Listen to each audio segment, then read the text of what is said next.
Hi, everybody. It's Jay, and I am back in the booth with you for another sneak peek video preview for this week's new release here on Say with Jay. This week, our new release is A Cowboy's Convenient Marriage. It's the 11th and final book in Jessie Gussman's Sweetview Ranch Western Christian Cowboy Romance series, and I've got more about the story and a live preview reading for you in just a bit. But first, it's time for another segment of Cooking with Jay. Now, if you watched any of these previews, you probably know that Jessie likes to include recipes in her stories, and we thought it would be fun for me to make them for you here. Well, this recipe has been around in my family for more than half a century. Okay, that sounds more impressive than it is. It just means I've been eating it since I was a little kid.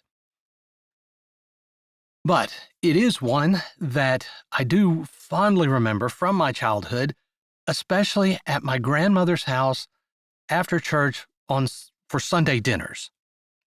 And this was a side dish that we had often, and it's a vegetable casserole. And it is truly a great side dish for after church Sunday dinners, because you can whip it up in the morning, throw it in the refrigerator before you leave for church. When you get home, slap it in the oven, and in no time, you've got this fantastic side dish. So, without any further ado, let's get busy making Granny Brewster's vegetable casserole. So let's take a look at our ingredient list. We're going to need 1 can of whole-kernel white shoe peg corn, drained. And if you can't find shoe peg corn in your grocery store, any kind of whole-kernel sweet corn will do. You're going to need 1 can of French-cut green beans. And, by the way, be careful that you don't do what I did here. That actually says fresh-cut green beans, not French-cut. But because I love you guys, I actually wound up French-cutting this entire can of green beans by hand. Not sure it even really matters that much, but the recipe does call for French-cut green beans. Moving on, you're going to need a half a cup of chopped celery, a half a cup of chopped onions. You're going to need a small jar of chopped pimentos. You'll need a half a cup of sharp grated cheddar cheese, 3/4 of a cup of sour cream, 1 can of cream of mushroom soup, and finally salt and pepper to taste. Now for the topping of our casserole, you're going to need 2 sleeves of Ritz crackers, crumbled, 1/2 of a stick of butter, or 4 tablespoons if you're using an odd-shaped block like this Kerrygold butter that I'm using, but 4 tablespoons melted, and a small pack of slivered almonds. If you're like me and couldn't find the small pack anymore, and only like a large pack's available, it's about half a cup of slivered almonds. So that's our ingredients. Let's get started making it. Your first step is going to be to preheat your oven to 350 degrees. Then, in a large bowl, you're going to mix all of your casserole ingredients together. Start with your drained pimentos, corn, and green beans. Then your cream of mushroom soup. And by the way, the order here doesn't really matter. Next, the sour cream, followed by the celery, and the onions, and your cheddar cheese, and mix that all together. Once you've given it a good mix, salt and pepper to taste. Stir that salt and pepper in well, and then we're going to move on to our topping. First, you're going to add your crumbled Ritz crackers to another bowl, along with your slivered almonds, and then add in your melted butter. Stir that all together really well to get everything well coated in that butter. Then you're going to take a lightly greased 9x13 baking dish and spread your casserole into it. Top that with your Ritz cracker and almond mixture, and spread it out evenly. From there, it goes into your 350-degree oven for 45 minutes. After 45 minutes, once it is nice and bubbly and golden brown on top, pull it out, give it a couple of minutes to cool, and serve it up with whatever else you're having for dinner. It is quick to make, it is super easy, and it is absolutely delicious. Guys, I do hope you will give this recipe a try, and if you do, please let me know how it goes down in the comments. All right, let's talk a little bit more about A Cowboy's Convenient Marriage. A Cowboy's Convenient Marriage is the story of Ava Clyborn. She's one of the Clyborn children who live on the Sweetview Ranch together, and Ada, who's approaching her mid-30s, has just about come to the realization that married life is just not in the cards for her. The men she's met, she just doesn't feel like God has intended for her. So she's remained single, and she's basically lived a life of service to her family there on the ranch. That is until one fateful night when a stranger, Cash Johnson, shows up at the ranch with a rather unique proposal. Cash didn't start out as a used car salesman. He's there in Sweetwater helping his aunt try to save her late husband, his uncle's, used car business. But he started out as a pastor in Virginia until a scandal occurs in which he is unfairly and falsely accused, and he's forced to leave the church that he founded and has been the pastor at for over a decade. He's come to Sweetwater to pick up the pieces to his life and to help his aunt when he's presented with a rather unique opportunity. But that unique opportunity requires that he be married. Now, I don't want to spoil any more about the story, but I do have a preview of the opening scenes of A Cowboy's Convenient Marriage. I hope you enjoy them, and then you'll come back this Friday for the full release, here on Say with Jay. I'm sorry, but we have no choice but to ask you to clean out your desk and vacate the property. Pastor Cash Johnson stared in disbelief at his head deacon. He couldn't believe it. They were going to fire him from the church that he had started and pastored for the last decade? He managed to find his tongue. But her allegations are untrue. Doesn't that mean anything? I'm sorry. There's really no way for us to know the truth for sure since it's your word against hers. But if we want to save the church, if we want to continue to have a congregation, we have to do something. You know, if we let this go, folks will leave the church in droves. No matter what the truth is, people aren't going to trust you after this. But I'm the same person I always was, he said, surprised at how calm his voice sounded.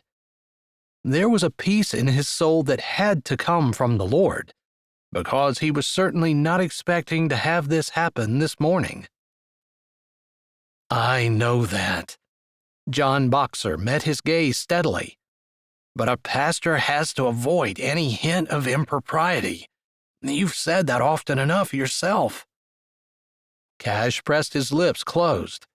He had said that, and he had broken his own rule. Do you believe her? He asked, not even sure exactly what Zoe Newsom was even accusing him of.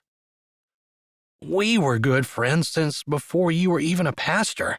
I knew you in college, and we went to high school together. You're the most upright man I know. I don't believe for a second what she's saying is true. But I also know that over my lifetime, I've seen people do things I would never have believed that they could possibly do. Surely you see the best thing for the church is for you to go." Cash could see that. If there were another pastor in his position, he would be saying the same thing. But it was him, and he knew that he was being honest when he said that he had done nothing inappropriate with this girl who was accusing him of... He wasn't even sure. "What exactly did she say I did?" he asked, his whole inside feeling like it was melting down, but his voice was still calm. Maybe it was the peace of the Lord, or maybe it was just the fact that he was shocked and hadn't really had this sink in. He felt a little bit like God had abandoned him just now, after blessing pretty much every single thing that he had done for the last 15 years. It was the first time John broke eye contact. He looked down and shifted, almost as though he were embarrassed to even speak the words out loud. "She said that the two of you had been developing a relationship for a while, and she said you had a sexual relationship for the last month or so. She detailed places and times where you two, you know."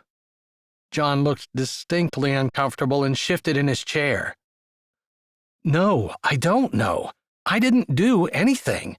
There was no intimate relationship." And for the first time, Cash could hear the anger coming out in his voice. There was no relationship at all.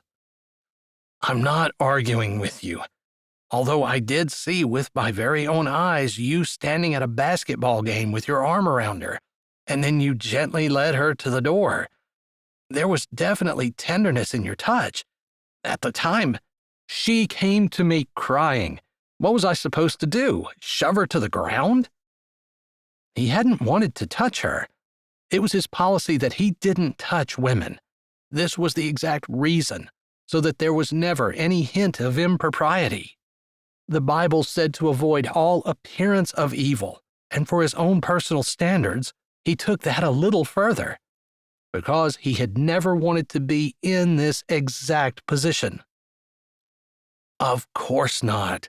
I didn't think at the time there was anything going on at all. But in light of these new accusations, I'm just telling you what I saw. Other people saw it too."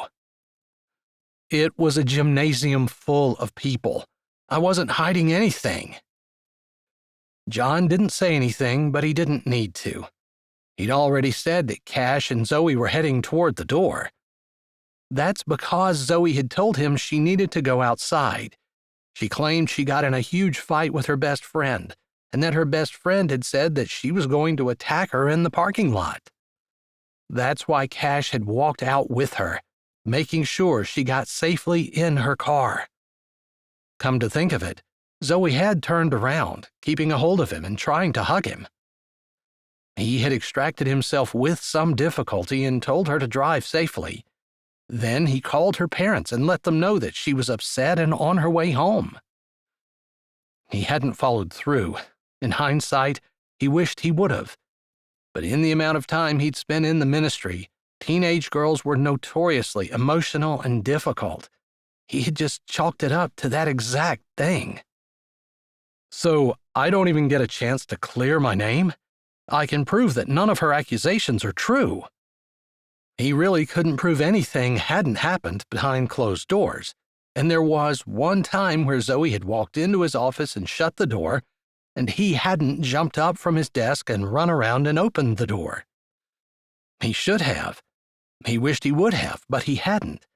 Now, the one time in his ministry where he'd allowed himself to be in a potentially compromising situation, it turned out that all of the work that he put into keeping his life and reputation above board was going to be for naught.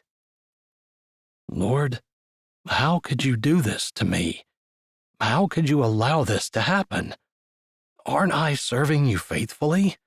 Aren't we seeing souls saved and lives changed in this ministry? Aren't I giving you all the glory? I'm not driving around the country, tooting my own horn, writing books, and making millions. I'm pouring my heart and soul into this ministry you gave me and doing everything I can to serve the people here." That was when his heart cracked.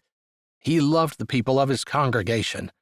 He'd prayed for years that God would give him love, fervent and strong, for every single person who set foot in his church.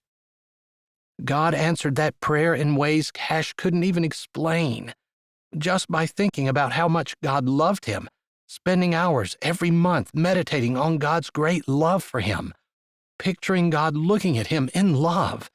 Just those small things had completely changed his heart and attitude toward others, and in particular the people of his church. The idea of leaving them made him want to double over.